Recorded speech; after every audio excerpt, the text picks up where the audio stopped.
పారిశ్రామిక వాడలో ప్రజలకు అన్యాయం జరిగింది, భూ సేకరణలో వాళ్ళకు నష్టం జరిగింది. ఎస్సీలకు అసైన్మెంట్ పట్టాలకు 2.5 లక్షలే ఇస్తున్నారు, భూమి పోయిన వాళ్ళకు 5 లక్షలే ఇస్తున్నారు. వాళ్ళకు పెంచాల్సిన అవసరం ఉన్నదని సోదరుడు దామోదర్ రాజనరసింహ గారు నా దృష్టికి తెచ్చింది. ఎంబడి మా అధికారులను పిలిపించి మీరు అక్కడికి వెళ్ళి పరిశీలించి ఆ ప్రాంత రైతులతో మాట్లాడండి, వాళ్ళకు న్యాయం జరగాలి అని నష్ట పరిహారాన్ని పెంచి ఇవ్వడమే కాదు, వాళ్ళని అందరినీ పిలిచి మాట్లాడి ఈరోజు భూసేకరణ కార్యక్రమాన్ని వేగంగా ముందుకు తీసుకెళ్లి ఈ ప్రాంతంలో ఇండస్ట్రీస్ పార్క్ తీసుకొచ్చి ముఖ్యంగా ఆటోమొబైల్ ఇండస్ట్రీ తేవాలని ఇవాళ హుండై కార్ల పరిశ్రమకు జైరాబాద్ నిమ్స్లో స్థలాన్ని కేటాయించి 450 ఎకరాలు హుండై కార్ల ఉత్పత్తి సంస్థ ఇక్కడ వాళ్ళ కార్యక్రమాలను ప్రారంభించబోతుందని తెలియజేయడానికి నేను సంతోషపడుతున్నాను. అదే కాదు, ఇప్పటి దగ్గర స్థానిక శాసనసభ్యులు మాణిక్యరావు గారు, అదేవిధంగా మా పెద్దలు సురేష్ శెట్టర్ గారు, అదేవిధంగా ఈజీఐఐసి చైర్పర్సన్ నిర్మలా జగ్గారెడ్డి గారు, చైర్పర్సన్ గారి తరఫున జగ్గారెడ్డి గారు వచ్చి నాకు ఒక సూచన చేసింది.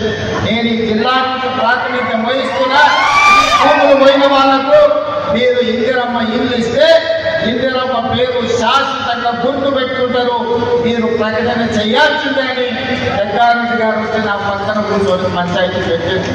అందుకే ఇవాళ సురేష్ శెట్టర్ గారు స్థానిక శాసనసభ్యులు, అదేవిధంగా జగ్గారెడ్డి గారు, మా దామోదర్ రాజనరసింహ గారి సూచన మేరకు నేను ఈ వేదిక మీద నుంచి ఇక్కడ ఉన్న జైరాబాద్ నిమ్స్ లో 12,500 ఎకరాల భూమి ఎవరైతే కోల్పోయిందో 5,600 కుటుంబాలు ఉన్నాయి. 5,600 కుటుంబాలకు ఇందిరమ్మ ఇళ్లను మంజూరు చేస్తానని మీ సొంత స్థలాలలో ఇందిరమ్మ ఇల్లు కట్టుకోవడానికి 5,612 కుటుంబాలు ఉన్నాయి.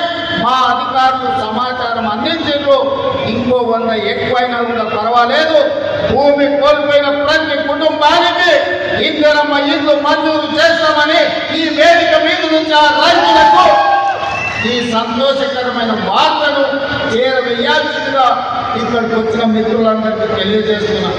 ఎందుకంటే భూమి పోయిన వాళ్ళందరూ కూడా ఈ సభకు రాకపోయి ఉండొచ్చు. అందుకే స్థానిక పార్లమెంట్ సభ్యులు, స్థానిక శాసనసభ్యులు, అదేవిధంగా మా జగ్గారెడ్డి గారికి ప్రత్యేకమైన బాధ్యత ఇస్తున్న ఈ 5,600